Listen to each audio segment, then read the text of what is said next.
Welcome back to the Deliberate Exchange. This is Chelsea, and I'm so happy that you are here listening. And if this is your first time listening, happy that you're here too. There is a conversation that I've been sitting with lately that I'm confident is way more nuanced than the internet usually makes it. Online, people tend to split into two camps. One side says, stop needing people, detach, choose yourself, don't rely on anyone. And the other side says, we're meant for connection, we need community, we heal in a relationship. Both are true, and both are incomplete. Because I don't actually think that the goal here is to become someone who never needs anything from anyone. The goal is to become someone who can stay connected to themselves while in relationship with other people, which is a very different thing. A lot of us, especially women who are high capacity, high functioning, emotionally aware, the helpers, the caretakers, the achievers, we can spend years outsourcing parts of ourselves without even realizing it.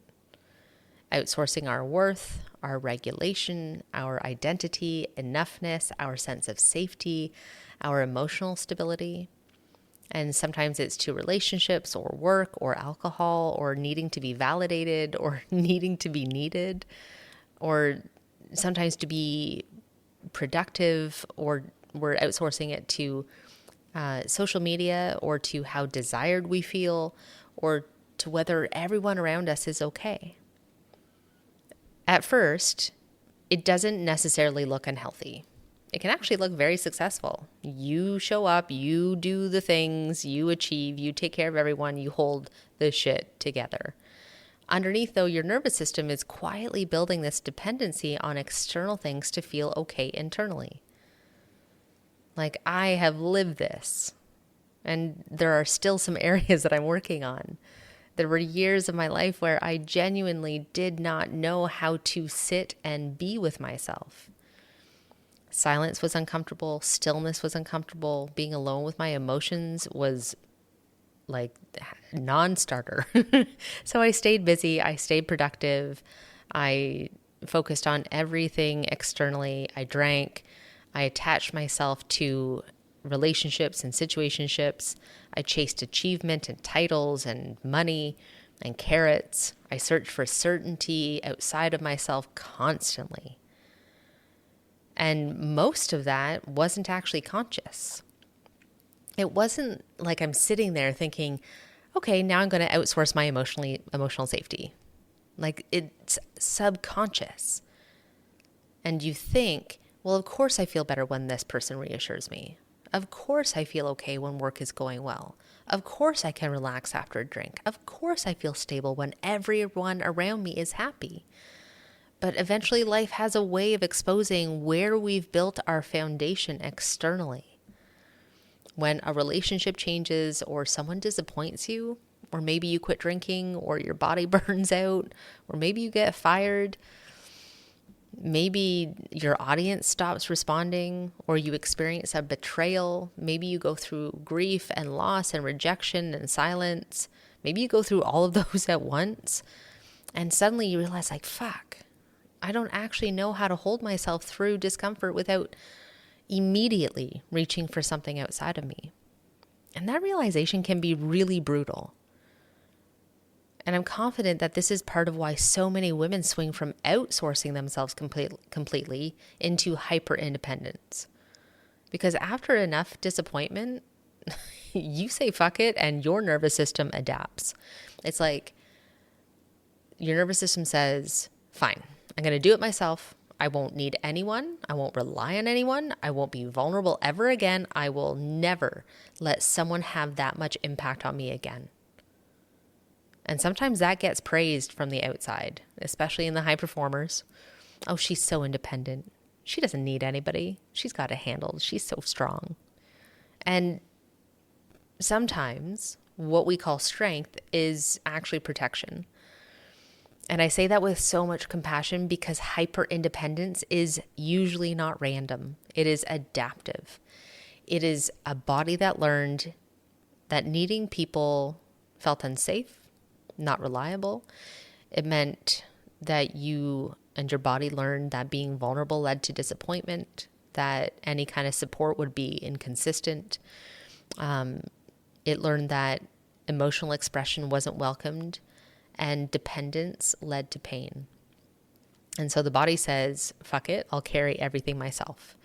And that can feel like really, really empowering for a while. But then it becomes really, really exhausting until you realize you don't know how to receive. You don't actually know how to soften. You have all these walls up and people walk on eggshells. You don't know how to ask for help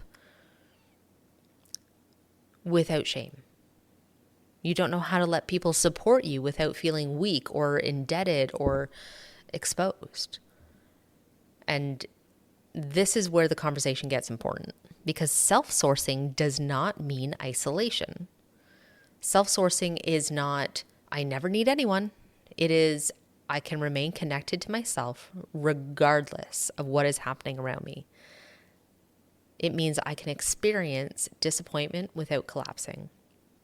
I can feel rejection without abandoning myself. I can ask for support without making someone else responsible for regulating my entire emotional state. It means I can be deeply connected while still having an internal anchor. Like, this has been a massive shift for me in my own life over the last few years, especially after quitting drinking. Because once you remove a coping mechanism, especially one that regulated stress, and I'm doing air quotes there, regulated stress, emotion, avoidance, numbness, social anxiety, all of it, you start seeing what was underneath. Like, there's no anesthetic here. And I very quickly realized how many moments of my life I didn't know how to sit with. Like, discomfort was awful. I wanted relief and certainty and reassurance and resolution immediately. And if I couldn't get it externally, what the fuck was I going to do? And my nervous system would spiral. A huge part of healing has been learning how to stay with myself through those moments instead of immediately outsourcing them.